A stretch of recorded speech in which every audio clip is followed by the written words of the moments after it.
Welcome to yet another നട്ടപ്പാതിര video. I know നട്ടപ്പാതിര video കുറച്ച് ഇൻട്രസ്റ്റിംഗ് ആവുന്നുണ്ട് എനിക്കും നിങ്ങൾക്കും. സോ നിങ്ങൾക്ക് കുറച്ചൊരു എക്സ്ക്ലൂസീവ് ആയിട്ടുള്ളൊരു കോണ്ടൻറ്റ് രാത്രി ഞാൻ തരാമെന്ന് വിചാരിച്ചു. ആസിഫ് അലിയുടെ ഒരു റീസെൻറ്റ് മൂവി ഇപ്പിറങ്ങും എന്ന് പറഞ്ഞിട്ട് ഇങ്ങനെ കടന്ന് വട്ടം തിരിയുന്നുണ്ട്. ആഭ്യന്തര കുറ്റവാളി ട്രെയിലർ ഞാൻ കണ്ടിട്ടുണ്ടായിരുന്നു. ട്രെയിലറിൽ നിന്ന് ക്വൈറ്റ് പ്രോമിസിങ് മൂവി. ഈ ആണുങ്ങൾ സൊസൈറ്റിയിൽ അനുഭവിക്കുന്ന സീനുകളും വിഷയങ്ങളും ഒക്കെ, എസ്പെഷ്യലി ഈ ഫേക്ക് കേസസ് അങ്ങനത്തെ പരിപാടികളും, അങ്ങനത്തെ ഒരു റിലേറ്റഡ് തീമാണ് തോന്നുന്നു. അതാണ് എനിക്ക് ട്രെയിലർ കണ്ടപ്പോൾ എനിക്ക് മനസ്സിലായിട്ടുണ്ടായിരുന്ന കാര്യം. So I was waiting for ആഭ്യന്തര കുറ്റവാളി. മൂവി തിയേറ്ററിൽ ഇപ്പോൾ വരും എന്ന് പറയുന്നു. തേങ്ങ ഉടക്കി സാമി എന്ന് പറഞ്ഞ പോലെ പണം തിയേറ്ററിൽ വരുന്നുമില്ല. അപ്പോൾ എന്താണ് ഇതിൻ്റെ പിന്നിലുള്ള പ്രശ്നം എന്നുള്ളത് നമുക്കൊന്ന് അറിയണമല്ലോ. എന്തുകൊണ്ട് ആഭ്യന്തര കുറ്റവാളി പുറത്തു വരുന്നില്ല, എന്തുകൊണ്ട് കുറ്റവാളി അകത്ത് തന്നെ കിടക്കുന്നു? സോ അതിങ്ങനെ നോക്കിക്കൊണ്ടിരിക്കുമ്പോഴാണ് I have seen a video. ഒരു വീഡിയോ ഞാൻ കണ്ടു. ഞാൻ ആ വീഡിയോ ഇവിടെ പ്ലേ ചെയ്യാം. എൻ്റെ പേര് വിവേക് വിശ്വം. ആഭ്യന്തര കുറ്റവാളി എന്ന് പറയുന്ന ചിത്രത്തിന് കോടതി, ബഹുമാനപ്പെട്ട ജില്ലാ കോടതി ഒരു സ്റ്റേ അനുവദിച്ചു തന്നിരുന്നു. ആ സ്റ്റേ വെക്കേറ്റായി പോയെങ്കിലും വീണ്ടും ഹൈക്കോടതിയിൽ നിന്നും ഈ സിനിമ എനിക്ക് തരുവാനുള്ള 1.55 കോടി രൂപയും 18% ഇൻട്രസ്റ്റും അടക്കം കോടതിയിൽ കെട്ടിവെച്ച്, അല്ലെങ്കിൽ അതിന് തത്തുല്യമായിട്ടുള്ള പ്രോപ്പർട്ടി കെട്ടിവെച്ചതിന് ശേഷം മാത്രമേ ഈ സിനിമ കളിക്കുവാൻ പാടുള്ളൂ എന്ന് കർശനമായിട്ടുള്ള ഒരു ഉപാധിയോടെ ഒരു കോർട്ട് ഓർഡർ എനിക്ക് ലഭിച്ചിട്ടുണ്ട്. ഞാനിപ്പോൾ ഉടനെ വരാനുള്ള കാരണം ഈ സിനിമ റിലീസ് ചെയ്യുവാൻ പോകുന്നു എന്നുള്ള വിവരങ്ങൾ ലഭിച്ചു. ഈ സിനിമ റിലീസ് ചെയ്യുവാൻ ഈ ബഹുമാനപ്പെട്ട കോടതിയുടെ ഉത്തരവ് നിലനിൽക്കെ ആർക്കും അവകാശമുണ്ടാവുന്നതല്ല. അതൊന്ന് ധരിപ്പിക്കാൻ വേണ്ടിയാണ് ഞാൻ കോടതിയുടെ ഉത്തരവ്. അപ്പോൾ എന്താണെങ്കിലും സിനിമയ്ക്ക് പിന്നിൽ പല തരത്തിലുള്ള ഉഡായിപ്പുകൾ, പല രീതിയിലുള്ള ഉഡായിപ്പുകൾ, തട്ടിപ്പുകൾ, പരിപാടികളൊക്കെ നടക്കുന്നുണ്ട്. അതിൽ തന്നെ ഏറ്റവും ഇമ്പോർട്ടൻ്റ് ആയിട്ടുള്ളൊരു കാര്യമാണ്, ഏതെങ്കിലും ഒരു ഇൻവെസ്റ്ററെ കണ്ടുപിടിക്കും. എന്നിട്ട് ഏതെങ്കിലും ഒരു പ്രൊട്ടക്ഷൻ ഹൗസിന് വേണ്ടിയിട്ട് അവരോട് പൈസ ഇടാൻ പറയും. ചിലർ അവരുടെ ഒരു പാഷൻ്റെ മുകളിൽ, അവർക്ക് സിനിമയോടുള്ള താല്പര്യത്തിൻ്റെ മുകളിൽ അവരുണ്ടാക്കി സമ്പാദ്യം കൊണ്ടുപോയിട്ട് കംപ്ലീറ്റ്ലി സിനിമയിൽ കൊണ്ടുപോയിടും. ചിലർ എന്ത് ചെയ്യും, ബിസിനസ് പരമായിട്ടുള്ള കാര്യങ്ങൾക്ക് സിനിമ കൂടി ഒരു ബിസിനസ്സാണല്ലോ എന്ന് വിചാരിച്ചിട്ട് ബിസിനസ്സിൽ കുറച്ച് ക്ലച്ച് പിടിക്കാൻ വേണ്ടിയിട്ട്, എന്നാൽ സിനിമ ചെയ്ത് ക്ലച്ച് പിടിക്കാൻ പറഞ്ഞിട്ട് അങ്ങനെ കുറച്ച് പൈസ കൊണ്ടുപോയിടും. അങ്ങനെയൊക്കെയാണ് സിനിമേൻ്റെ ബാക്കിൽ ഫിനാൻഷ്യലി നടക്കുന്ന ഒരു കളികൾ. അപ്പോൾ റീസെൻ്റ്ലി നമ്മൾ കുറേ കേട്ടതാണ്. ചില സിനിമയ്ക്കൊക്കെ 5, 10, 20 ആളെ കൊണ്ടൊക്കെ ഫണ്ട് ചെയ്യിക്കും. എന്നിട്ട് ഒരു പ്രൊഡക്ഷൻ ഹൗസിന് ഫേസ് ആയിട്ട് ഒരാൾ നിന്നിട്ട് സിനിമ എടുക്കും, സിനിമ പൊട്ടും, ലാസ്റ്റ് ഇറക്കിയവർക്ക് പൈസ കൊടുക്കില്ല. അങ്ങനത്തെ സ്കീം നമ്മൾ കണ്ടിട്ടുണ്ട്. ഇത് സിനിമ ഇറങ്ങിയിട്ടില്ല. സിനിമ ഇറങ്ങുന്നതിന് മുമ്പ് തന്നെ 1,55,00,000 രൂപയുടെ തിരിമറി ഈ സിനിമയുടെ പിന്നിൽ നടന്നിട്ടുണ്ട് എന്നും ഈ വ്യക്തിക്ക് പൈസ പോയി എന്നും ഈ ഒരു വീഡിയോ ഞാൻ കണ്ടത്. ആൻഡ് ഇന്ന് ആസിഫ് അലിയുടെ പ്രൊഫൈൽ, ആസിഫ് അലി ഒരു ലൈവ് ഇട്ടിട്ടുണ്ട്. ആഭ്യന്തര കുറ്റവാളി എന്ന് പറഞ്ഞ സിനിമയുടെ ഡയറക്ടറും ഇപ്പോഴുള്ള പ്രൊഡ്യൂസറും ആസിഫ് അലിയും കൂടിയാണ് ആ ഒരു ലൈവ് വീഡിയോ ഇട്ടത്. അപ്പോൾ ആ ലൈവ് വീഡിയോയുടെ കമൻറ്റ് ബോക്സിൽ തന്നെ പോയി നോക്കിയാൽ നിങ്ങൾക്ക് മനസ്സിലാവും, ഒരു രീതിയിലുള്ള ക്ലാരിറ്റി ഒരു മനുഷ്യനും കിട്ടിയിട്ടില്ല. എല്ലാവരും ഇതെന്താ വിഷയം എന്നുള്ളത് അന്ന് വിട്ടുകൊണ്ടിരിക്കുക. പലരും വിചാരിക്കുന്നത് ഇതൊരു പ്രമോഷനാണോ, എന്താണ് ഇവിടെ വിഷയം. കാരണം പ്രമോഷൻ ഏതാ അല്ലാത്തതൊന്നും കണ്ടാൽ മനസ്സിലാവാത്തൊരവസ്ഥയ്ക്ക് നാട്ടുകാരെ കൊണ്ടുപോയി എത്തിച്ചിട്ടുണ്ട് സിനിമാക്കാർ. എന്താണെങ്കിലും ആസിഫ് അലിയും ഈ ഒരു ആഭ്യന്തര കുറ്റവാളി എന്ന് പറഞ്ഞ സിനിമയുടെ ഡയറക്ടറും ഇപ്പോഴുള്ള പ്രൊഡ്യൂസറും കൂടിയുള്ള ലൈവും കൂടി ഞാൻ നിങ്ങൾക്ക് കാണിച്ചിട്ട്, നേരത്തെ സംസാരിച്ച ഈ 1,55,00,000 രൂപ പോയി എന്ന് പറഞ്ഞ വ്യക്തിയെ ഞാനിപ്പോൾ എൻ്റെ വേറൊരു നമ്പറിൽ നിന്ന് കോൾ ചെയ്ത് ലൈവായിട്ട് ഈ വീഡിയോ എടുത്തുകൊണ്ടിരിക്കുമ്പോൾ അദ്ദേഹത്തിൻ്റെ എക്സ്പ്ലനേഷൻ മൊത്തം നിങ്ങൾക്ക് കേൾപ്പിച്ചു തരാം. ഫൈൻ. ഹായ്, എല്ലാവർക്കും നമസ്കാരം. ഒരു വലിയ കാര്യം അപ്ഡേറ്റ് ചെയ്യാൻ വേണ്ടിയിട്ടാണ് പെട്ടെന്ന് ഇങ്ങനെ ഒരു മുന്നറിയിപ്പില്ലാതെ ഒരു ലൈവ് വന്നത്. പ്രത്യേകിച്ച് ഇന്ന് സർക്കിട്ട് എന്ന് പറഞ്ഞ എൻ്റെ സിനിമയുടെ ട്രെയിലർ റിലീസും ഫസ്റ്റ് ലുക്ക് പോസ്റ്ററും ഒക്കെ ഷെയർ ചെയ്തതിനോടനുബന്ധിച്ച് നമ്മൾ ഫേസ് ചെയ്യുന്നൊരു ചോദ്യമാണ്, ആഭ്യന്തര കുറ്റവാളി കഴിഞ്ഞ ഏപ്രിൽ 17 റിലീസ് പ്ലാൻ ചെയ്തിരുന്ന ആഭ്യന്തര കുറ്റവാളി എന്തുകൊണ്ടാണ് റിലീസ് ചെയ്യാതിരുന്നതെന്ന്. അപ്പോൾ അതിന്റെ സംവിധായകനും നിർമ്മാതാവും സേതുവും നൈസാമും എൻ്റെ കൂടെ ഉണ്ട്. അപ്പം അതിന് കൃത്യമായ ഒരു മറുപടി പറയണം, ആളുകൾ അറിയണം. ആ സിനിമ കാണാൻ ആഗ്രഹിച്ചവർ, അല്ലെങ്കിൽ ആ സിനിമയെ പറ്റി അറിഞ്ഞവരെല്ലാവരും അതിന്റെ കാരണം എന്തുകൊണ്ടാണ് അതിന്റെ റിലീസ് മാറ്റി വെച്ചതെന്നും കൂടെ അറിയാൻ വേണ്ടിയിട്ടാണ് സേതു. ഇല്ല, നമ്മൾ പ്ലാൻ ചെയ്തിരുന്ന പോലെ ഏപ്രിൽ 17 തന്നെയായിരുന്നു ഈ സിനിമ തിയേറ്ററുകളിൽ എത്തും എന്ന് നമ്മുടെ പ്രതീക്ഷ. അതനുസരിച്ച് നമ്മൾ പ്രൊമോഷൻ ഒക്കെ വളരെ ദൂരം മുന്നോട്ട് പോയിട്ടുണ്ടായിരുന്നു. ഒട്ടും എക്സ്പെക്ട് ചെയ്യാത്ത രീതിയിലാണ് നമ്മുടെ സിനിമയെ പറ്റിയിട്ട് കുറേ അലിഗേഷൻസും കാര്യങ്ങളും വന്നത്. അപ്പം പെട്ടെന്ന് തന്നെ അത് കോട്ടി എന്നുള്ളൊരു ചെറിയ ഇഷ്യൂവും കാര്യവും ആയപ്പം നമ്മൾ എന്തായാലും ഇതിനെ നിയമപരമായിട്ട് തന്നെ നേരിടാനാണ് തീരുമാനിച്ചിരിക്കുന്നത്. നമ്മുടെ ഭാഗത്ത് തെറ്റില്ല. അതായത് എൻ്റെ പ്രൊഡ്യൂസർ നൈസാം സലാമോ അല്ലെങ്കിൽ എൻ്റെ ക്രൂവിലെ മെമ്പേഴ്സോ ഇവരുടെ കയ്യിൽ നിന്ന് ഈ പറയുന്ന അലിഗേഷൻ ഉന്നയിക്കുന്ന ആളുടെ കയ്യിൽ നിന്ന് ₹1 വാങ്ങിച്ചിട്ടില്ല എന്ന് ഞങ്ങൾക്ക് ഉറപ്പുള്ളതുകൊണ്ടും ഈ സത്യം കോടതിയിൽ തെളിയിക്കാൻ പറ്റുമെന്നും ഞങ്ങൾക്ക് ധൈര്യമുള്ളതുകൊണ്ടും കോടതി വഴി തന്നെയാണ് ഞങ്ങൾ മുന്നോട്ട് പോകാൻ ശ്രമിക്കുന്നത്. പ്രൊഡ്യൂസർ ഇങ്ങനൊരു തർക്കം വന്ന സ്ഥിതിക്ക് നമ്മൾ സുപ്രീം കോടതിയെ സമീപിച്ചിട്ടുണ്ട്. സുപ്രീം കോടതിയിൽ നിന്ന് എത്രയും പെട്ടെന്ന് ഒരു അനുകൂലമായിട്ടുള്ളൊരു വിധിയുമായിട്ട് അടുത്ത മാസം സിനിമ തിയേറ്ററിൽ എത്തിക്കാൻ പറ്റുമെന്നാണ് പൂർണ്ണമായിട്ട് വിശ്വസിക്കുന്നത്. എനിക്കോ നൈസാം സലാം എന്ന് പറയുന്ന വ്യക്തിക്ക് ഈ ഒരു ഇടപാടുമായിട്ട് ഒരു ബന്ധമില്ല. ഇവരെ ഒന്നും ഞാൻ കണ്ടിട്ടില്ല. അത് ഞാൻ പ്രസ് മീറ്റിലൊക്കെ പറഞ്ഞ കാര്യമാണ്. ഞാൻ കണ്ടിട്ടില്ല, ഇവരാരെയും എനിക്കറിയില്ല. ഇവർ ഇങ്ങനെ ഡെയിലി വിളിച്ചു ഇങ്ങനെ ബ്ലാക്ക് മെയിലിംഗ് പോലെ തന്നെയാണ്, അങ്ങനെ പറയാൻ പറ്റും. കാരണം അല്ലാതെ കാശ് കൊടുത്ത് സെറ്റിൽ ചെയ്യണമെന്ന് പറയുന്നത് വാങ്ങാത്ത കാശ് കൊടുക്കുമ്പോൾ തീർച്ചയായിട്ടും ബ്ലാക്ക് മെയിലിംഗ് എന്നേ പറയാൻ പറ്റും. അപ്പോൾ അതാണ് എൻ്റെ അവസ്ഥ. ഞങ്ങൾ എന്തായാലും അത് സുപ്രീം കോടതിയിൽ നെക്സ്റ്റ് വീക്കിൽ ഇരിപ്പോൾ കേസ് കൊണ്ട് അത് തീർച്ചയായിട്ടും മെയിൽ തന്നെ പടം തിയേറ്ററിൽ എത്തിക്കും എന്നാണ് വിശ്വാസം. അപ്പൊ ഇതൊന്ന് അപ്ഡേറ്റ് ചെയ്യണം എന്നുണ്ടായിരുന്നു. കുറെ ദിവസങ്ങളായിട്ട് നമ്മളെല്ലാവരും ഫേസ് ചെയ്യുന്നൊരു ചോദ്യമാണ്. ഒരുപാട് വിഷമമുണ്ട് ഈ പറഞ്ഞ ഡേറ്റിലേക്ക് സിനിമ റിലീസ് ചെയ്യാൻ പറ്റാതിരുന്നതിൽ. അപ്പോൾ പുതിയൊരു അപ്ഡേറ്റ് ആവുന്നത് വരെ വെയിറ്റ് ചെയ്യാം. Okay, thank you. ഈ പറഞ്ഞ ആസിഫ് അലിക്ക് ഇതിനെക്കുറിച്ച് വലിയ ഐഡിയ ഇല്ലാന്ന് തോന്നുന്നു. എന്തൊക്കെയാണ് ഈ സിനിമേൻ്റെ പിന്നിൽ നടക്കുന്ന പ്രശ്നങ്ങളൊന്നും ഈ ഒപ്പം ഇരിക്കുന്നില്ല. അതിൽ ആ പ്രൊഡ്യൂസറെ പ്രത്യേകിച്ച് എനിക്ക് നൈസാം സലാമിന് അങ്ങനെ കാര്യമായിട്ടൊന്നും പറയാനില്ല. കാരണം അയാളുടെ തലയിലേക്ക് വന്നു കയറിയൊരു വള്ളിയായിട്ടാണ് എനിക്കിതിൻ്റെ കംപ്ലീറ്റ് കഥ കേട്ടപ്പോൾ മനസ്സിലായത്. ഇതിൻ്റെ ബാക്കിലുള്ള ഫിനാൻഷ്യൽ പ്രശ്നങ്ങളും പരിപാടികളൊക്കെ. നേരത്തെ ഞാൻ ആദ്യം വെച്ച വീഡിയോയിലുള്ള ₹1,55,00,000 അത് കോടതിയിൽ കേസാക്കി കൊടുത്ത് ഈ വ്യക്തിയെ പറ്റിച്ചു എന്ന് കൃത്യമായി കോടതിക്ക് ബോധ്യപ്പെട്ടതിന് ശേഷം കോടതിയാണ് ഈ സിനിമയുടെ റിലീസ് വിലക്കിയിട്ടുള്ളത്. ഇപ്പോൾ സുപ്രീം കോടതിയിൽ കവറ്റ് കൊടുത്തിരിക്കുന്ന വിവേക് വിശ്വം എന്ന് പറഞ്ഞ വ്യക്തിയെ ഞാനിപ്പം ലൈവായിട്ട് കോൾ ചെയ്യാൻ പോവാണ്. ഓക്കെ,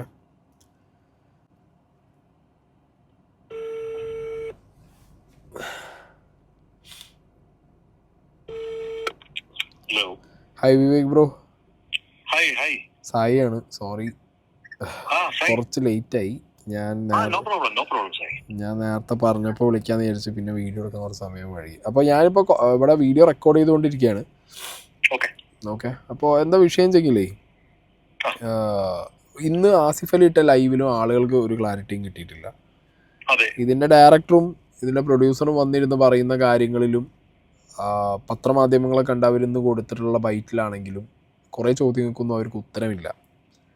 ജില്ലാ കോടതിയിൽ നിന്ന് അവർക്ക് കിട്ടി എന്ന് പറയുന്ന നിങ്ങൾ കൊടുത്ത സ്റ്റേ ഓർഡറിനെ മറികടന്ന് ജില്ലാ കോടതി അവർക്ക് കൊടുത്ത അവരുടെ പോസിറ്റീവായിട്ടുള്ള ഓർഡറിൽ മാത്രമാണ് അവർ സംസാരിക്കുന്നത്. അവർക്ക് ഹൈക്കോർട്ടിൽ നിന്നുള്ള ഓർഡറിനെ കുറിച്ചൊന്നും പറയാനില്ല. സുപ്രീം കോടതിയിൽ ഇപ്പോൾ നടക്കുന്നതിനെ കുറിച്ചൊന്നും പറയാനില്ല. അവര് ഹൈക്കോടതിയുടെ ഓർഡർ എങ്ങനെ ഇവര് എടുത്തു? അതെ, അങ്ങനെ ഒരു ചോദ്യം കൂടി അതിന്റെ പ്രൊഡ്യൂസർ ചോദിക്കുന്നതായിട്ട് കേട്ടു.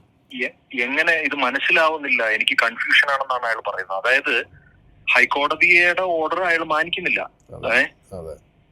അപ്പം ജില്ലാ കോടതിയിൽ ആദ്യം നമുക്കാണ് സ്റ്റേ കിട്ടിയത്. അത് മറ്റേ വെക്കേഷൻ കോർട്ടിൽ പോയിട്ട് വെക്കേറ്റ് ആയി. ശരിയാണ്, അത് വളരെ കറക്റ്റ് ഉള്ള കാര്യമാണ്. അത് കോടതിയാണ് തീരുമാനിച്ചത്. അത് കോടതി നമ്മൾ മാനിക്കുന്നു. അതുകൊണ്ട് ഞാൻ അതിനെ പറ്റിയിട്ട് ഒരു വീഡിയോയോ അല്ലെങ്കിൽ കോടതി ഇങ്ങനെ തന്നു എന്ത് കള്ളത്തരമാണെന്ന് പറഞ്ഞിട്ടൊന്നും ഞാൻ വീഡിയോ ചെയ്യുകയോ കാര്യങ്ങളൊന്നും ചെയ്തിട്ടില്ല. ഞാൻ നേരെ ഹൈക്കോടതി പോവാണ് ചെയ്തത്. ഹൈക്കോടതി പോയി അവിടുന്ന് സ്റ്റേ കിട്ടി. അപ്പം ഇവര് പറയുന്നത് സേതുനാഥ് എന്നെ കള്ളാന്നൊക്കെ വിളിക്കുന്നുണ്ട്. എന്ത് ബേസിലാണെന്ന് അറിയത്തില്ല. അത് ഞാൻ നാളെ കേസ് എന്തായാലും ഡിഫോമേഷന് കേസ് കൊടുക്കും. എന്ത് ബേസിലാണ് അയാൾ എന്നെ കള്ളാന്ന് വിളിച്ചതെന്ന് എനിക്ക് മനസ്സിലാവുന്നില്ല. വിവേക് ബ്രോ, ഇനി ആദ്യം മുതൽ ഇതെന്താ നടന്നതെന്നുള്ളതൊന്ന് കംപ്ലീറ്റ്ലി പെട്ടെന്ന് പറഞ്ഞു കഴിഞ്ഞാൽ ആളുകൾക്ക് മനസ്സിലാവാൻ കണക്റ്റ് ആവാൻ വേണ്ടിയിട്ടാണ്. ആൻഡ് ഫസ്റ്റ് ഓഫ് ഓൾ ഞാൻ പറയുന്നു, വിവേക് ബ്രോനെ എനിക്ക് ഈ ഒരു വിഷയത്തിലാണ് ഞങ്ങൾ പേഴ്സണലി വിളിച്ചതും സംസാരിച്ചതും. വിവേക് ബ്രോയുടെ ബ്രദറിനെ എനിക്ക് നന്നായിട്ട് അറിയാം. ഒരു 2007 2008 മുതൽ ബ്രദറുമായിട്ട് നല്ല കണക്ഷനുള്ള ഒരാളാണ് ഞാൻ. സോ വിവേക് ബ്രോയുടെ വീഡിയോ പെട്ടെന്ന് കണ്ടപ്പോഴാണ് എനിക്ക് വിവേക് ബ്രോ ഓക്കെ ബ്രദറാണെന്നുള്ളത് മനസ്സിലായത്.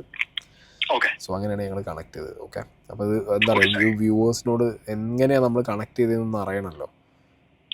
കാരണം ഞാൻ എല്ലാ ഒരു ക്ലാരിറ്റിയിൽ ജെന്യൂനായിട്ട് പറഞ്ഞു പോകുന്ന ഒരാളാണ്. സോ അത് ആദ്യമേ പറഞ്ഞതാണ്. അപ്പോൾ വിവേക് ബ്രോ, തുടക്കം മുതലുള്ള കാര്യങ്ങൾ ഒന്ന് പറയൂ. എങ്ങനെയാണ് ഈ സിനിമയ്ക്ക് 1,55,00,000 രൂപ നിങ്ങൾ കൊടുക്കാനിടയായത്? ആരൊക്കെയാണ് ഇതിൻ്റെ ഇടയിൽ കോൺസ്പിറസി ചെയ്തത്? ഇത് തുടങ്ങുന്നതെന്ന് പറഞ്ഞാൽ ബൂമറാങ് എന്ന് പറയുന്ന ഒരു ചിത്രത്തിൽ നിന്നാണ്. അജിത് കുമാർ വാസുദേവൻ, അജി മേഡയിൽ എന്നറിയപ്പെടുന്ന അജിത് കുമാർ വാസുദേവനെ ഞാൻ പരിചയപ്പെടുകയും, ഞാനന്ന് ബോംബെയില് ബിസിനസ് ചെയ്യുകയാണ്. സിനിമാ മോഹം കൊണ്ട് ഞാൻ നാട്ടിലേക്ക് ബിസിനസ് എല്ലാം നിർത്തിയിട്ട് എന്തായാലും ഇനിയും നമ്മളൊന്ന് സെറ്റിൽ ആയ സ്ഥിതിക്ക് ഇനിയും സിനിമയിൽ ഒരു ട്രൈ നടത്താം എന്നുള്ള ചെറുപ്പത്തിലെ ആഗ്രഹം സാബല്യീകരിക്കാൻ വേണ്ടിയിട്ട് ഞാൻ ആക്ച്വലി ഉള്ള പൈസയും എല്ലാം സ്വരുക്കൂട്ടി ഞാൻ ആക്ച്വലി കൊച്ചിയിൽ വന്ന് സ്റ്റേ അടിക്കുകയാണ് ചെയ്തത്. സിനിമ അഭിനയം പ്രൊഡക്ഷനുമായിട്ട് മുമ്പോട്ട് പോകാം എന്നുള്ള കരുതിട്ട് അങ്ങനെ പരിചയപ്പെടുന്നത് അജി മേഡയിലാണ്. ബൂമറാങ് എന്ന് പറയുന്ന ചിത്രത്തിന് ഞാൻ 50 ലക്ഷം രൂപ കൊടുത്ത് കോ പ്രൊഡ്യൂസറായി, എക്സിക്യൂട്ടീവ് പ്രൊഡ്യൂസറായി. ആ പടം പൊട്ടിപ്പോയി. അതോടെ പൈസ ഒന്നും തരാൻ അജി മേഡയിലും ഇല്ല. അതിന്റെ കോ പ്രൊഡ്യൂസർ ആയിരുന്നു തോഫീഖ് ആർ എന്ന് പറയുന്ന തിരുവനന്തപുരം സ്വദേശി. തോഫീഖ് ആർ ഏകദേശം 1.5 കോടി രൂപയോളം അതിനകത്ത് ഇട്ടിട്ടുണ്ടെന്നാണ് എനിക്കറിയാൻ കഴിഞ്ഞത്. അജി മേഡയിലും തോഫീഖ് എന്നോട് പറഞ്ഞതും എനിക്കറിയില്ല. 50 ലക്ഷം രൂപ ഞാൻ ഇട്ടിട്ടുണ്ട്. അതിൽ നിന്ന് 15 ലക്ഷം രൂപയോളം അജി മേഡയിൽ എനിക്ക് തിരിച്ചു തരികയും ചെയ്തു. ബാക്കി പൈസ പടം നഷ്ടമായതുകൊണ്ട് എന്റെ കയ്യിൽ അതിന്റെയും ചെക്കും എഗ്രിമെന്റും കാര്യങ്ങളെല്ലാം ഉണ്ട്. പക്ഷെ പടം പൊട്ടിപ്പോയത് കൊണ്ടും അതില് അജി മേഡയിൽ നഷ്ടം വന്നതുകൊണ്ടും ഞാൻ ആക്ച്വലി ബാക്കി തുക ചോദിച്ചില്ല.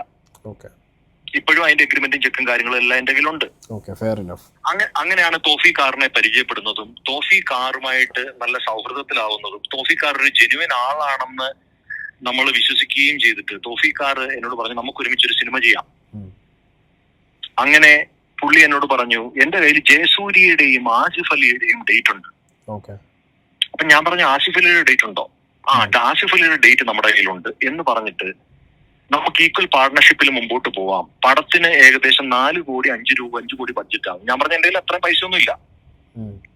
1.5 കോടി രൂപ എന്റെ ബാങ്കിൽ ഈ പറയുന്ന പോലെ എന്റെ മോളുടെ പേരിൽ ഫിക്സ്ഡ് ഡിപ്പോസിറ്റ് ആയിട്ട് കിടന്ന, ഞാൻ എന്റെ ഭാര്യയുമായിട്ട് തർക്കത്തിൽ ഏർപ്പെട്ട് ഫിക്സ്ഡ് ഡിപ്പോസിറ്റ് ആയിട്ട് കിടന്ന പൈസ എടുത്ത് തോഫീഖുമായിട്ട് ഒരു എഗ്രിമെന്റും ചെക്കും കാര്യങ്ങളും എല്ലാം ഉണ്ടാക്കി ഈ സിനിമയ്ക്ക് വേണ്ടിയിട്ട് കൊടുക്കുകയാണ് ചെയ്തത്.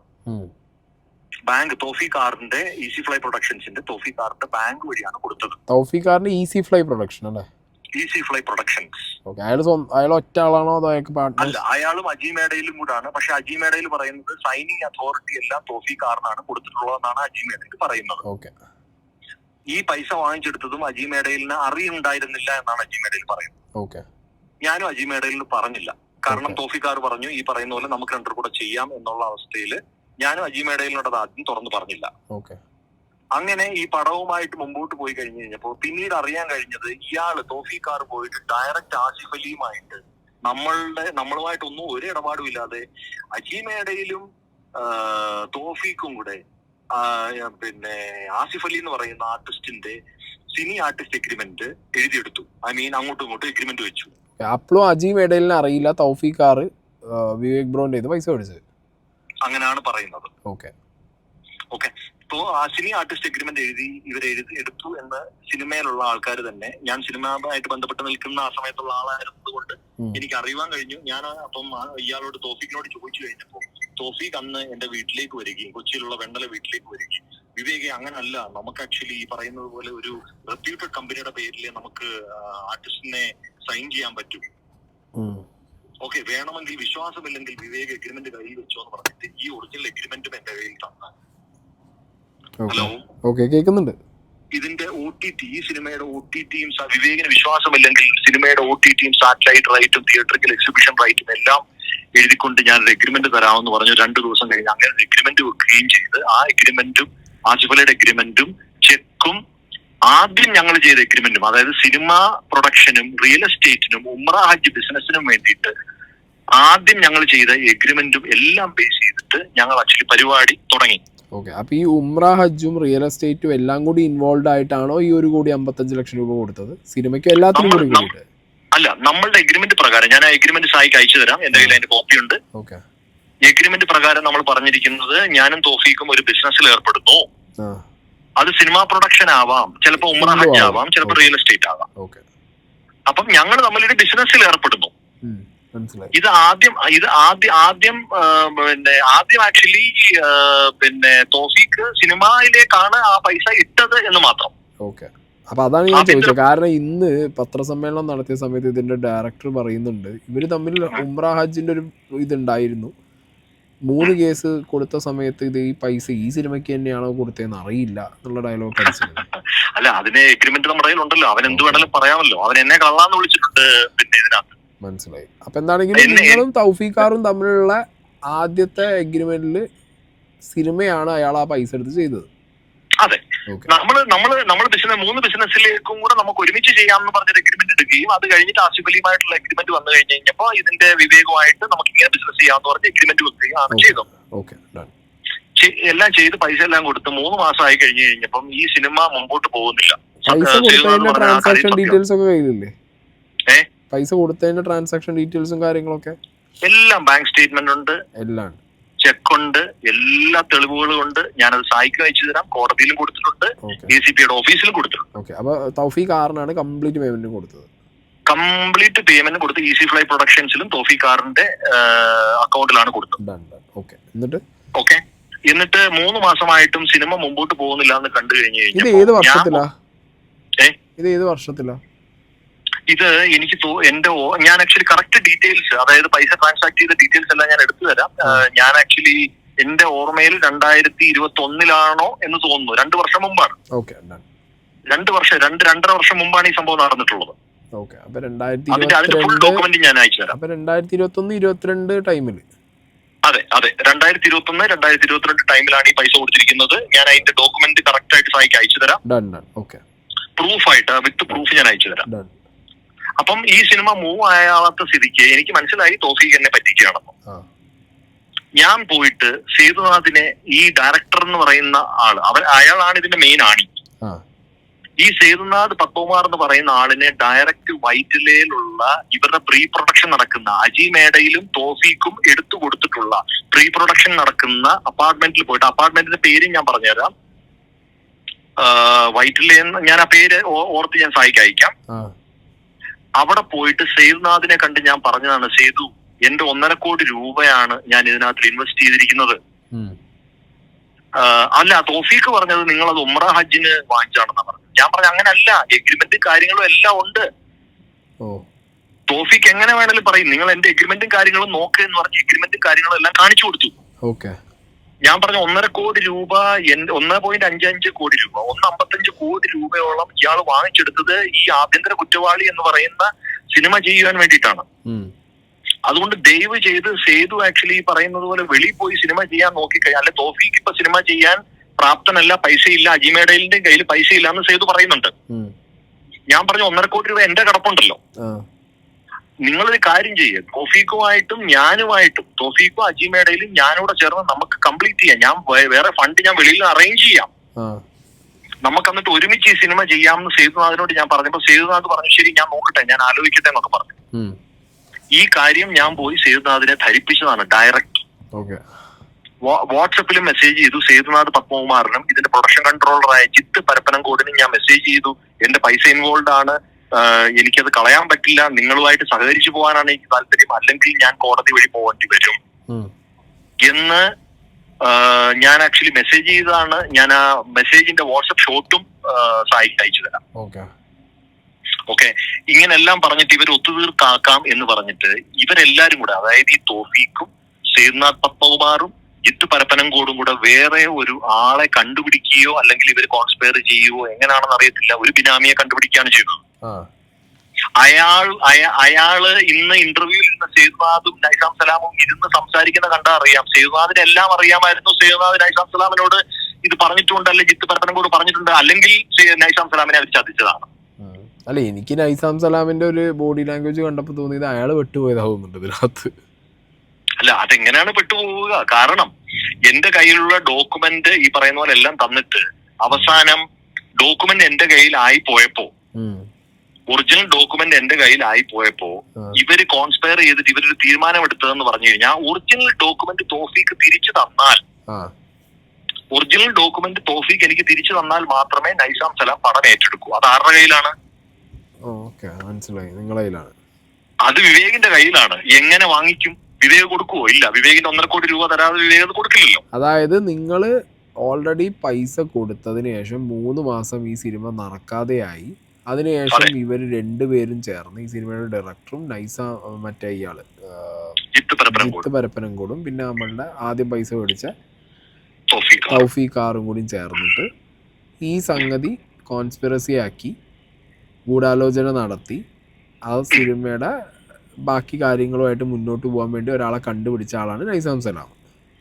അപ്പോ നൈസാം സലാം ചോദിച്ചത് ഒറിജിനൽ എഗ്രിമെന്റ് ഞങ്ങൾക്ക് വേണമെന്ന് പറഞ്ഞു. ഓക്കെ, അപ്പൊ ഒറിജിനൽ എഗ്രിമെന്റ് ഇരിക്കുന്ന നിങ്ങളുടെ കയ്യിലാവുമ്പോൾ അവരെന്തായാലും നെഗോസിയേഷൻ വരും, അല്ലെങ്കിൽ നിങ്ങളായിട്ട് എന്തെങ്കിലും ചെയ്യുന്നു നിങ്ങൾ പ്രതീക്ഷ കാണും.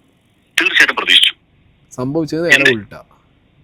അല്ല, സംഭവിച്ച നേരെ ഉൾട്ട. നൈസാം സലാമിന്റെ അഡ്വക്കേറ്റ് ആയിട്ടുള്ള സുകേഷ് റോയിയും ആസിഫ് അലിയുടെ മാനേജർ ആയിട്ടുള്ള നവീനും, ഞാൻ ഓപ്പണായി സായോട് പറയുകയാണ്, ഇവര് ആവശ്യപ്പെട്ടത്, തോഫീക്കിന്റെ അടുക്ക് ആവശ്യപ്പെട്ടത് ഒറിജിനൽ എഗ്രിമെന്റ് എനിക്ക് വേണം. ഒറിജിനൽ എഗ്രിമെന്റ് വിവേക് കൊടുക്കൂല, പൈസ തരാതെ വിവേക് കൊടുക്കൂല, 1.5 കോടി രൂപ തരാതെ വിവേക് കൊടുക്കൂല. അപ്പം ഇവര് പ്ലാൻ ചെയ്ത ഒരു സംഭവമാണ് കൊട്ടേഷൻ. അതായത് തോഫീഖ് ആറ് അതും നൈസാം സലാമും എല്ലാവരോടും അറിഞ്ഞുകൊണ്ടാണോ എന്ന് എനിക്കറിയില്ല. അത് ക്രിമിനൽ കേസിൽ നടക്കുന്ന സംഭവമാണ്. ACPയുടെ ഓഫീസിൽ അന്വേഷണം നടക്കുന്നുണ്ട്. എല്ലാവരുടെയും പേരും തെളിവും കാര്യങ്ങളും എല്ലാം കൊടുത്തിട്ടുണ്ട്. അവർ ആക്ച്വലി ഇവരുടെ ഫോണിന്റെ, അതായത് ഈ പോലീസുകാർ എടുക്കുമല്ലോ, ഇവരെല്ലാവരും ഒരുമിച്ചുണ്ടായിരുന്നോ? കോൾ റെക്കോർഡിംഗ് എടുക്കും.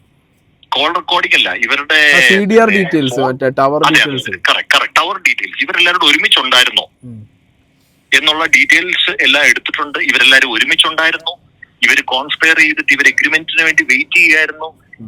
ഈ തോഫീഖാർ കൊട്ടേഷൻ കൊടുത്തത് എനിക്ക് പരിചയമുള്ള 2 ആൾക്കാരെ എന്നെ ബൂസ്റ്റർ ചായയുടെ അവിടെ വിളിച്ചു വരുത്തിയിട്ട് സ്നേഹത്തോടെ നടിച്ചിട്ട് എന്റെ കാറിൽ കയറി എന്നെ ഭീഷണിപ്പെടുത്തി തെറി പറഞ്ഞ് എന്റെ കയ്യിൽ നിന്ന് എഗ്രിമെന്റ് 2 പേരൂടെ, ആരൊക്കെയാണെന്ന് അറിയാമോ? VS അഭിലാഷ് എന്ന് പറയുന്ന ഓളം സിനിമയുടെ ഡയറക്ടറും ലൂസിഫർ സിനിമയുടെ എഡിറ്ററായ സാംജിദ് മുഹമ്മദും. ഇവന്മാർ 2 പേരും കൂടെ എന്നെ ഭീഷണിപ്പെടുത്തി 8 ലക്ഷം രൂപയുടെ കൊട്ടേഷനാണ് ഇവരെല്ലാരും കൂടെ കൊടുത്തത്, ഒറിജിനൽ എഗ്രിമെന്റ് കിട്ടാൻ വേണ്ടിട്ട്. അവര് ബൂസ്റ്റർ ചായന്റെ അവിടുന്ന് ബ്രോന്റെ മറ്റേ ഡോക്യുമെന്റ്സ് ബലമായിട്ട് അടിച്ചു മാറ്റി കൊണ്ടുപോയി. കാറിനകത്തിൽ നിന്ന് ബലമായിട്ട് എന്നെ ആക്ച്വലി ഭീഷണിപ്പെടുത്തി തെറി പറഞ്ഞിട്ടാണ് എടുത്തിട്ട് പോയത്, വലിച്ചെടുത്തോണ്ടാണ് പോയത്. ഈ കേസ് ACP അന്വേഷിച്ചുകൊണ്ടിരിക്കുകയാണ്, ക്രിമിനൽ കേസ്. എന്നിട്ട് ഈ മോഷ്ടിച്ച ഡോക്യുമെന്റ് വാങ്ങിക്കാൻ വേണ്ടി കേരള ഫിലിം ചേംബറിൽ നിന്ന് ആരൊക്കെയാണെന്ന് അറിയാമോ? നൈസാം സലാം ദുബായിലായിരുന്നു. നൈസാം സലാമിന്റെ അഡ്വക്കേറ്റ്, ആസിഫ് അലിയുടെ മാനേജർ നവീന്, ജിത്ത് പരപ്പനംകോട്, സേതുനാഥ് എന്ന് പറയുന്ന ഡയറക്ടർ, പിന്നെ ഇപ്പൊ തോഫീഖ് ആറ്, അജീമേടയിൽ. എന്നിട്ട് ഈ ഡോക്യുമെന്റ് അപ്പൊ തന്നെ തോഫീഖ് ആറ് ആസിഫ് അലിയുടെ മാനേജറിന് കൊടുക്കുകയും നൈസാം സലാമിന്റെ അഡ്വക്കേറ്റ് അത് റെഫർ ചെയ്യുകയും അതിനുശേഷം അതിന്റെ വെളിയിലുള്ള ATM-ൽ നിന്ന് 8 ലക്ഷം മൊബൈൽ ട്രാൻസാക്ഷനിൽ നിന്ന് 8 ലക്ഷം രൂപ, 5 ലക്ഷം രൂപ അഭിലാഷിനും 3 ലക്ഷം രൂപ ലൂസിഫറിന്റെ എഡിറ്ററായ സാംജിദ് മുഹമ്മദിനും അപ്പൊ തന്നെ ട്രാൻസ്ഫർ ചെയ്തു. ഇത് പോലീസുകാർ പറഞ്ഞ കാര്യമാണ്. നിങ്ങളെ പറ്റിച്ച് അത് മേടിച്ചതിന്റെ കൂലി. ഈ പറഞ്ഞ എന്തെങ്കിലും പൈസ നിങ്ങൾക്ക് തിരിച്ചു കിട്ടിയിട്ടുണ്ടോ? ഉണ്ട്. ഓക്കെ, ഏകദേശം 30 ലക്ഷം രൂപയോളം, കറക്റ്റ് കണക്ക് ഞാൻ പറയാം, 30 ലക്ഷം രൂപയോളം തോഫീക്ക് ആക്ച്വലി എനിക്ക് തിരിച്ചു തന്നിട്ടുണ്ട്. അത് ഞാൻ എല്ലായിടത്തും പറഞ്ഞിട്ടുണ്ട്. അത് ഏത് ടൈം ഫ്രെയിമിലായാലും തിരിച്ചു തന്നെ? അത് 20, 7, 5, 10 എന്ന് പറഞ്ഞിട്ട് ഒരു 3 മാസം മുമ്പ് ഒരു 20,000 രൂപ ഇട്ടു തന്നു.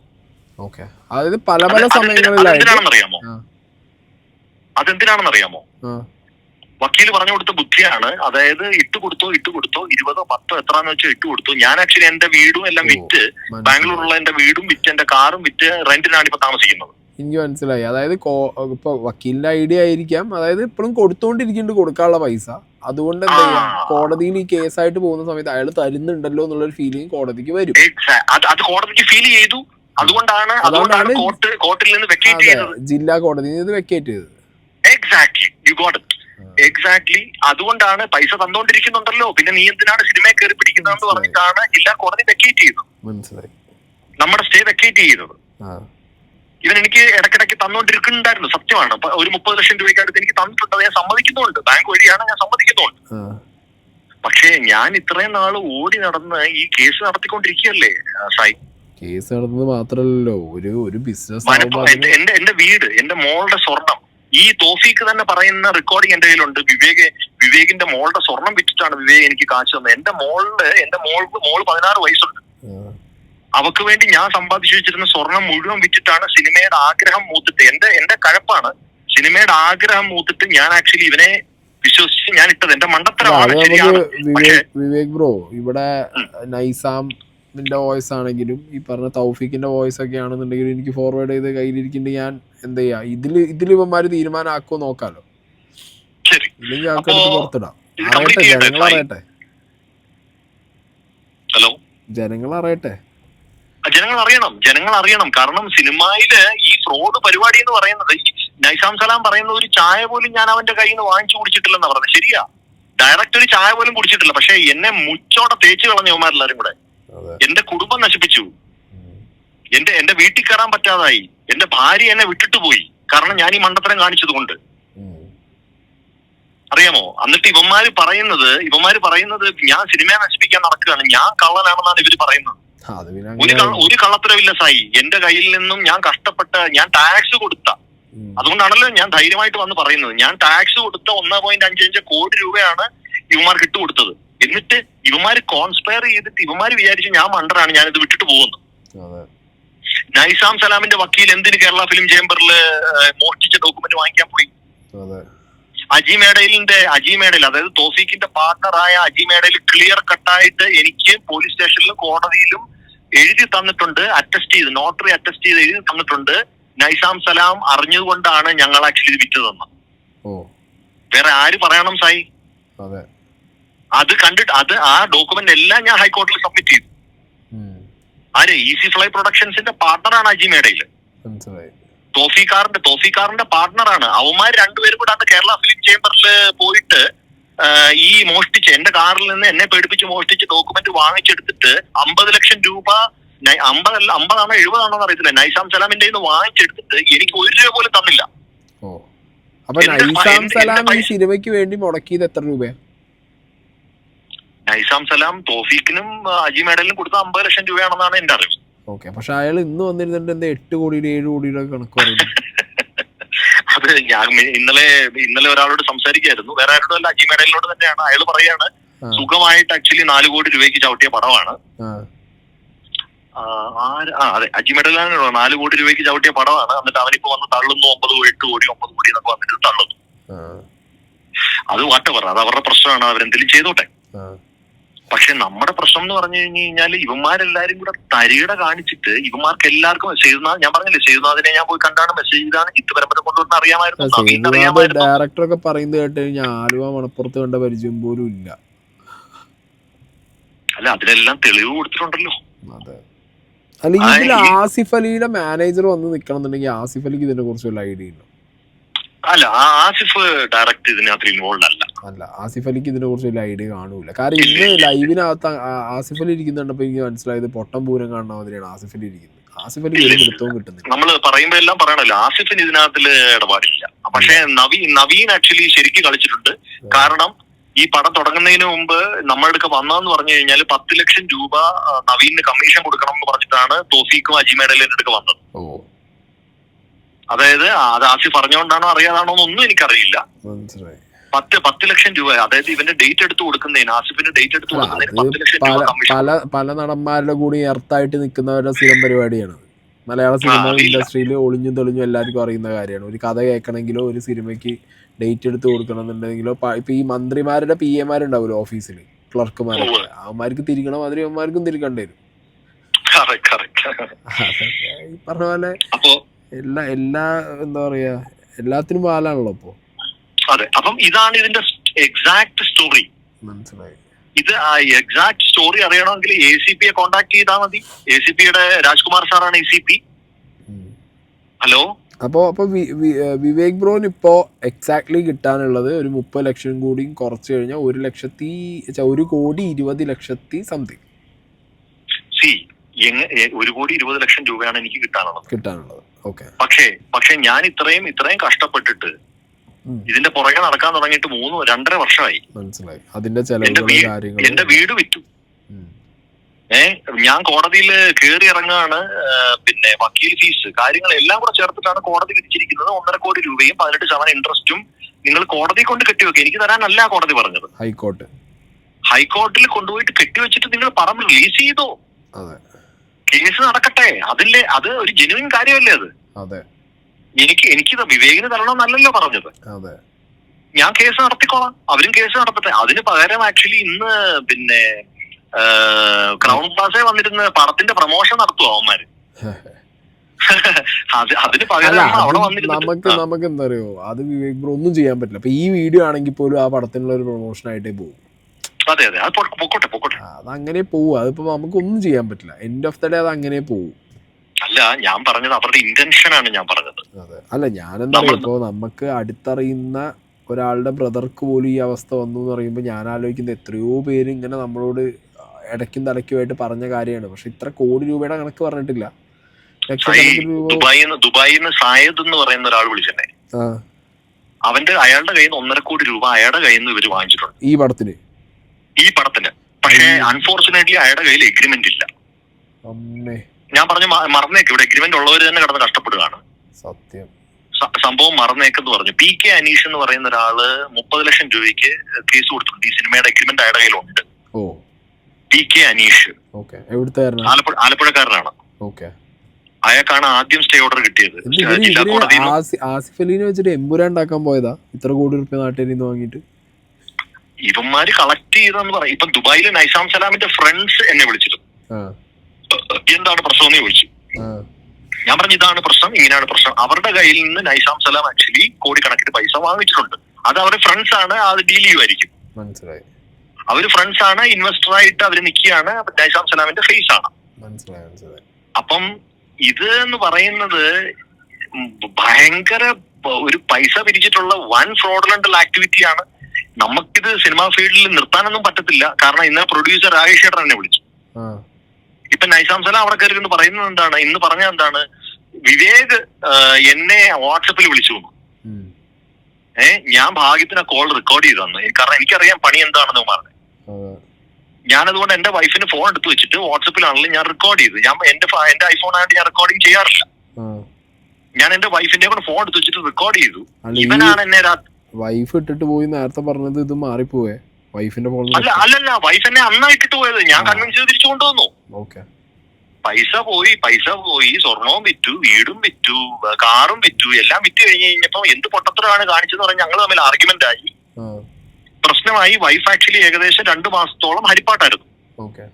അപ്പൊ ഞാനും പറഞ്ഞു ശരി ഓക്കെ എന്ന് പറഞ്ഞിട്ട് ഞാൻ ഇതായി. പക്ഷെ ഇപ്പൊ എന്റെ കൂടെ ഉണ്ട്. ഞങ്ങൾ കൺവിൻസ് ആയി, ഞങ്ങൾ തീരുമാനിച്ചു ആ പൈസ പോട്ടെ, നമുക്ക് ഫൈറ്റ് ചെയ്യാന്നുള്ള രീതിയിലായി. ഞങ്ങളിപ്പോ ഒരുമിച്ചാണ്. ഞാൻ കഴിഞ്ഞ ആഴ്ചത്തെ കാര്യമാണ് പറയുന്നത്. കഴിഞ്ഞ ആഴ്ച ഞങ്ങൾ വയനാട് ഒരു ട്രിപ്പ് പോയി.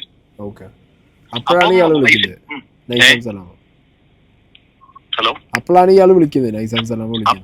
അപ്പം പിന്നെ തുറന്നു പറയണമല്ലോ, ഞാനാണ് പുള്ളിക്ക് ആക്ച്വലി ഒരു 6 മാസമോ 7 മാസം മുമ്പ് ഒരു മെസ്സേജ് വിടുന്നത്. എന്റെ പൈസ ഇൻവോൾവ് ആണ് നൈസാമിക്ക, പിന്നെ ഒരു സൊല്യൂഷൻ ഉണ്ടാവണം ഇതിന്, അല്ലെങ്കിൽ ഞാൻ കോടതി വഴി പോവും എന്ന് പറഞ്ഞിട്ട് ഞാനൊരു മെസ്സേജ് വിട്ടു. പുള്ളി എന്നെ വിളിച്ചിട്ടേ ഇല്ല. പക്ഷെ 7 ദിവസം മുമ്പ്, അതായത് ഈ ഹൈക്കോർട്ടിൽ ഓർഡർ കിട്ടിയപ്പോ പുള്ളി എന്നെ വിളിച്ചു. പടം നിൽക്കുന്ന വിളിച്ചു. എന്നെ ഇങ്ങോട്ടാണ് വിളിക്കുന്നത്. അതിനുള്ള സ്ക്രീൻഷോട്ട് ഞാൻ സായിക്ക് അയച്ചു തരാം. ഓക്കെ. എന്നിട്ട് പുള്ളി പറഞ്ഞെന്ന് പറഞ്ഞു കഴിഞ്ഞാല്, ഞാൻ വിവേകിന്റെ ഒരു ചായ പോലും വാങ്ങിച്ചു കുടിച്ചിട്ടില്ല, എനിക്ക് ആക്ച്വലി കാശ് തരാനില്ല. പിന്നെ നിങ്ങളും തോഫീക്കും തമ്മിലാണ്, നിങ്ങൾ വിവേക് ആക്ച്വലി ആഭ്യന്തര കുറ്റവാളി കയറി പിടിച്ചിരിക്കുകയാണ്. ഞാൻ പറഞ്ഞ അങ്ങനെ അല്ല, അത് നിങ്ങളല്ല തീരുമാനിക്കേണ്ടത്, അത് കോടതിയാണ് തീരുമാനിക്കേണ്ടത്. ഡോക്യുമെന്റ്സ് എല്ലാം വെച്ചിട്ട് കോടതി തീരുമാനിച്ചിട്ടുണ്ട്. നിങ്ങൾ എന്റെ ഡയറക്റ്റ് വാങ്ങിച്ചിട്ടില്ലായിരിക്കാം, പക്ഷെ നിങ്ങൾ അതിന്റെ വേറെ യൂസറാണ്, എൻഡ് യൂസറാണ് നിങ്ങൾ. ഒന്നില്ലെങ്കിൽ നിങ്ങൾ അവരെ പറ്റിച്ചതായിരിക്കാം, അല്ലെങ്കിൽ നിങ്ങൾ അറിഞ്ഞുകൊണ്ട് എടുത്തതായിരിക്കാം. എങ്ങനെ പറ്റിക്കാനാണ്? ഞാൻ ഒരു കാര്യം ചോദിക്കട്ടെ സായി, നിങ്ങൾ എന്റെ ഡയറക്ടർ, ഞാൻ പ്രൊഡ്യൂസർ ആണെങ്കിൽ അല്ല പറയാൻ പറ്റില്ല. കാരണം എന്താ പറയാ, ഇവർക്ക് ഏത് രീതിയിലും പറഞ്ഞ് കൺവിൻസ് ചെയ്യാൻ പറ്റും. മനസ്സിലായോ? ഞാൻ അറിഞ്ഞിടത്തോളം ഈ ടീംസിനൊക്കെ ഏത് രീതിയിൽ ഒരാളെ കൺവിൻസ് ചെയ്യാൻ പറ്റും. വാട്ടെവർ. അപ്പം നൈസാമിനോട് ഇങ്ങനെയാണ് സംസാരിച്ചത്. നൈസാം എന്നോട് പറഞ്ഞാൽ വിവേകിന് ഞാൻ പൈസ തരില്ല. വിവേകിന് ഞാൻ പൈസ തന്നു കഴിഞ്ഞു കഴിഞ്ഞാൽ ഞാൻ കേസിൽ പെടും. അതുകൊണ്ട് ഞാൻ തോഫീക്കിന് കടം കൊടുക്കാം. മനസ്സിലായി. 25 ലക്ഷം രൂപ ഞാൻ തോഫീക്കിന് കടം കൊടുക്കാം. 25 ലക്ഷം രൂപ തോഫീക്ക് എടുക്കട്ടെ. 50 ലക്ഷം രൂപ ടേബിളെ വെക്കാം. ഈ പടം പ്രശ്നം ഉണ്ടാക്കാതെ, അതായത് പ്രൊമോഷനും കാര്യങ്ങളിലും ഒന്നും വിവേക് പ്രശ്നം ഉണ്ടാക്കാതെ മുമ്പോട്ട് പോവുക. 30-ാം തീയതിക്കുള്ളിൽ, അതായത് ഇപ്പൊ ഇന്ന് 28 കണ്ടാണ്, 30-ാം തീയതിക്കുള്ളിൽ സോൾവ് ചെയ്യാം എന്ന് പറഞ്ഞിട്ട് എന്നെ വിളിച്ചത് നൈസാമാണ്. അപ്പൊ ഞാനാണ് ചോദിക്കുന്നത്, എന്താണ് എങ്ങനെയാണ് സോൾവ് ചെയ്യേണ്ടത്? ഞാൻ ഫ്ലെക്സിബിൾ ആണ്, പറയുക. ഞാൻ 75 ലക്ഷം രൂപയാണ് ചോദിച്ചത്. പുള്ളി എന്നോട് പറഞ്ഞു 50 ലക്ഷം രൂപയ്ക്ക് നമുക്ക് സെറ്റ് ചെയ്യാന്നുള്ള രീതിയിലെല്ലാം സംസാരിച്ച് വെച്ചിട്ട് ഇവർ സുപ്രീം കോടതിയിൽ പോയി. എന്നിട്ട് എന്നെ 2 ദിവസം മുമ്പ് വിളിച്ച് പറയുകയാണ്, നീ എന്നൊക്കെയാ പിന്നെ വിളിക്കുന്നത്, നീ എന്തോ വെച്ചാൽ ചെയ്തു, നീ സുപ്രീം കോടതിയിൽ പൊക്കൂ, ഞങ്ങൾ സുപ്രീം കോടതിയിൽ പൊക്കോളാം, ഇനി എന്തായാലും കോംപ്രമൈസ് ഇല്ല എന്ന് പറയുകയാണ് ഉണ്ടായത്. എന്നിട്ട് ഇന്ന് അവിടെ വന്നിട്ട് ഭയങ്കര നമ്പറടി നിഷ്കളങ്ക പരിപാടികളും കാര്യങ്ങളും ഒക്കെയാണ് കാണിച്ചത്. ലാസ്റ്റ് ആസിഫ് അലിനെ പിടിച്ച് ലൈവ് കൂട്ടു. അതിപ്പോ കുഴപ്പമില്ല, അവര് പടത്തിനെ സേഫ് ഗാർഡ് ചെയ്യാൻ നോക്കുന്നതാണ് അവര്. അല്ല, ഒരാളെ പറ്റിച്ച് വഞ്ചിച്ചിട്ടല്ലോ പടത്തിനെ സേഫ് ഗാർഡ് ചെയ്യേണ്ടത്. അതാണ് ഞാൻ പറയുന്നത് സായി. ഇവരെല്ലാം ഇന്നലെ എന്റെ കൂടെയുള്ള ഉസ്മാൻ എന്ന് പറയുന്ന എന്റെ ഒരു ഫ്രണ്ട് ഉണ്ട്, ഉസ്മാനെ മീഡിയ ഫ്രണ്ട് ആണ്. ഉസ്മാൻ ആക്ച്വലി ഈ കാര്യം ആദ്യം മുതലേ അറിയാവുന്ന ആളാണ്. അതായത് ഈ പടം തുടങ്ങുന്നതിന് മുമ്പ് തോഫീഖ് ആറിനെയും ഈ ടീമിനെ എല്ലാം ഞാൻ ആക്ച്വലി ഉസ്മാനെ കൊണ്ട് പരിചയപ്പെടുത്തിയിട്ട്, തോഫീഖ് ആറ് ഇത്ര ഇടും, ഞാൻ ഇത്ര ഇടും, നമുക്ക് ആക്ച്വലി സിനിമ ഓൺ ചെയ്യാം, നമുക്ക് മാർക്കറ്റിംഗ് ചെയ്യാൻ പറ്റുമോ എന്നൊക്കെ പറഞ്ഞിട്ട് ഉസ്മാനുമായിട്ട് ഞാൻ അന്ന് ആക്ച്വലി കണക്റ്റഡ് ആയതാണ്. ഈ എന്റെ എഗ്രിമെന്റ് മോട്ടിച്ചുകൊണ്ട് പോയപ്പോഴൊക്കെ ആദ്യം ഞാൻ കേസ് കൊടുക്കാതെ ഒരു കോംപ്രമൈസ് എന്നുള്ള രീതിയിൽ, ഒരു മീഡിയ പേഴ്സൺ എന്നുള്ള രീതിയിൽ ഉസ്മാനാണ് നടുക്ക് നിന്ന് ഇതിന്റെ സത്യാവസ്ഥ എല്ലാം അറിയാവുന്ന ഉസ്മാനാണ് നടുക്ക് നിന്ന് ഇതിന്റെ കോംപ്രമൈസിന് വന്നത്. ഉസ്മാനെ പഠിപ്പിച്ചിട്ടുണ്ട്. ഉസ്മാനെ ഇപ്പൊ ആക്ച്വലി മീഡിയക്കാർ കയറിയിട്ട് ബാൻ ചെയ്യും, അങ്ങനെയാണ് ഇങ്ങനെയാണെന്നൊക്കെ പറഞ്ഞിട്ട് പേടിപ്പിക്കാം. ഞാനിപ്പോ നാളെ കൊച്ചിക്ക് വരും, നാളെ ഇവിടുന്ന് കയറും, മറ്റന്നാൾ ഞാൻ വരും. ഞാൻ ഇതിനുള്ള ഓരോരുത്തരും ഡോക്യുമെന്റ് വെച്ച് മറുപടി കൊടുക്കും. പ്രസ് മീറ്റ് വിളിച്ചിട്ടുണ്ടോ? ഓരോ ഡോക്യുമെന്റ് വെച്ച് മറുപടി കൊടുക്കും. അത് വേറെ ഒന്നിനുമല്ല, പ്രേക്ഷകർ അറിയണം ഇതിന്റെ കള്ളത്തരം, അത്രേ ഉള്ളൂ. കാരണം ഞാൻ ഇവിടെ ഇരുന്ന് പറഞ്ഞു കഴിഞ്ഞാൽ ആരും അറിയില്ല, ഞാൻ ഫേമസ് അല്ലല്ലോ. അതുകൊണ്ട് നമുക്കൊരു പ്രസ് മീറ്റിൽ കയറിയിട്ട് കാര്യങ്ങൾ ഇവരുടെ ഓരോ ലൈനിന് ഞാൻ മറുപടി കൊടുക്കും മറ്റന്നാൾ, വിത്ത് ഡോക്യുമെന്റ്. പിന്നെ വേറെന്താ സായി പറയാനുള്ളത്? അത്രേ ഉള്ളൂ. ഞാൻ എന്താണെങ്കിലും ബാക്കി ഡീറ്റെയിൽഡ് കാര്യങ്ങൾ ഞാൻ വീഡിയോയിൽ ബാക്കി സംസാരിച്ചിട്ട് ഞാൻ വെച്ചോണ്ട്. ശരി, ഇപ്പൊ ഇന്ന് വിടുവോ സായി? ഞാൻ ഇപ്പൊ തന്നെ ഇടും. Thank you. എന്തെങ്കിലും വിളിച്ചാൽ മതി കേട്ടോ. ഓക്കെ, ഞാൻ ഓണാണ്, വിളിച്ചാൽ മതി. ഡൺ. ഓക്കെ. അപ്പൊ ഇതാണ് ഇതിന്റെ 1,55,00,000 രൂപ ആഭ്യന്തര കുറ്റവാളി എന്ന് പറഞ്ഞ സിനിമയ്ക്ക് വേണ്ടി കൊടുത്ത മനുഷ്യൻ്റെ അവസ്ഥ. ഓക്കെ, ഇതിന് ഡീറ്റെയിൽഡ് ആയിട്ടുള്ള കുറേ കോൾ റെക്കോർഡ്സും ചാറ്റും അടക്കം കണ്ടമാനം ഡോക്യുമെൻറ്റ്സ് ഇതിനകത്തുണ്ട്. ഈ വ്യക്തി പൈസ കൊടുത്തതിനും ഇവരുടെ സംസാരങ്ങളും ഇതിൻ്റെ പിന്നിൽ നടക്കുന്ന ഗൂഢാലോചനകളിലും ഒക്കെ ആയിട്ടുള്ള കുറേ തെളിവുകളുണ്ട്. എന്തിനാണ് ഒരു മനുഷ്യനെ പറ്റിച്ചും വഞ്ചിച്ചും, എന്ത് കാര്യത്തിനാണ്? ഇതൊക്കെ എന്നിട്ട് എന്താ പറയുക, ഒരു മോശക്കേട് പോവാ ഭാവ ആസിഫിലേക്ക് പോകും. കാരണം ഒരു സിനിമ വിൽക്കുന്നത് അയാളുടെ പേരിലാണല്ലോ, അയാളാണല്ലോ എൻ്റെ ഡേ. അതുകൊണ്ടാണല്ലോ ഒന്ന് അയാളെ പിടിച്ചിട്ട്, ഒന്നും അറിയാത്ത ഒരാളെ പിടിച്ചിരുത്തിയിട്ട് ലൈവൊക്കെ ഇടിപ്പിച്ചു ഞങ്ങൾ. കഷ്ടം. എന്താണെങ്കിലും കോടതിയും കേസും കാര്യങ്ങളുമായിട്ട് നടക്കുന്ന കാര്യമാണ്. കോടതിയും അതിൻ്റെ റൂൾസൊക്കെ നമ്മൾ എന്താണെങ്കിലും ആ കാര്യങ്ങളൊക്കെ നമ്മൾ റെസ്പെക്റ്റ് ചെയ്തേ പറ്റൂ. പക്ഷേ ഒരു മനുഷ്യനെ പറ്റിച്ചിട്ട് നന്നാവാന്ന് വിചാരിക്കേണ്ട, നടക്കുന്ന കാര്യമല്ല. സിനിമയുടെ ബാക്കിൽ നടക്കുന്ന കൊടും ചതികളുടെ കഥ ഇവിടെ ഒന്നും തീരുന്നില്ല. ഇനി ഇഷ്ടം പോലെ പല സിനിമയിൽ പല ചതികളും പ്രശ്നങ്ങളൊക്കെ നടക്കുന്നുണ്ടാവും. എനിക്കറിയാവുന്ന, ഞാൻ കണ്ടപ്പോൾ എൻ്റെ വെരി ക്ലോസ് ആയിട്ടുള്ളൊരു ഏട്ടൻ്റെ ബ്രദർ ആയതുകൊണ്ട് പെട്ടെന്ന് എനിക്ക് റെക്കഗ്നൈസ് ചെയ്യാൻ പറ്റി. വിഷയം ചോദിച്ചു, കാര്യങ്ങൾ എനിക്ക് പറഞ്ഞു തന്നു, ഞാൻ നിങ്ങളിൽ എത്തിച്ചു. ഓക്കെ, ഇനി ഇതിൻ്റെ ഫെർദർ ആയിട്ടുള്ള അപ്ഡേറ്റ്സ്, വോയിസ് കോൾ റെക്കോർഡ്സ്, ഇവരെല്ലാം ഡിനൈ ചെയ്യുകയാണെന്നുണ്ടെങ്കിൽ പിന്നെ അതൊക്കെ പുറത്തുണ്ട് വരും. അത് വേറൊരു വീഡിയോ ആയിട്ട് ചെയ്യും. ഓക്കെ.